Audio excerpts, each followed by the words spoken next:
IamBeta, your source for games and development.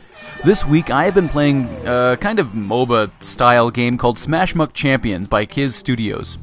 It will be a free-to-play game with multiple maps and game modes. These modes range from capture the flag to area control and siege or destruction. There are multiple champions or characters that all have 3 unique abilities. So far the game is pretty similar to most Dota-like MOBAs. The way SmashMuck tries to be different is in the controls. It's not point and click like Han or LoL.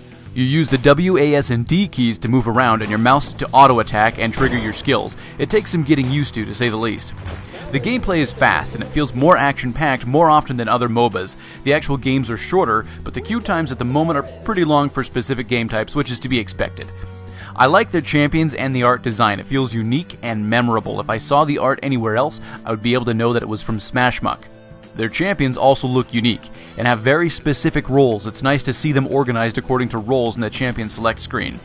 Another good thing is the amount of combat specialization that a player can do for each of their champions. First off is the weapon. The more you play, better weapons will be available to purchase or unlock, and they directly affect your DPS. There are also badges and training routines that buff a champion's stats and are set before a player enters the game. These are similar to LoL's masteries and rune pages.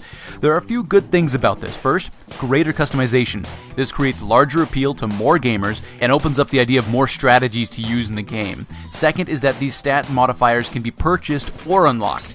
This gives us a hint about their free-to-play business model and that it will not be pay to win.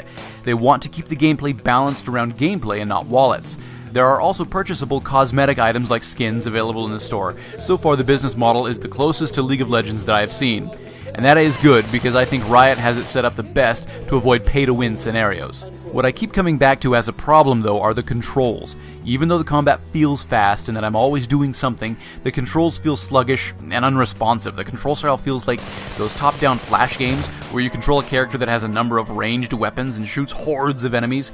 In my mind, this control style gives an advantage to ranged characters because it's easier to attack where you want to. This may only be in my mind, but it is enough of a hang-up and at least a subliminal thing that SmashMuck feels less fun than it really should.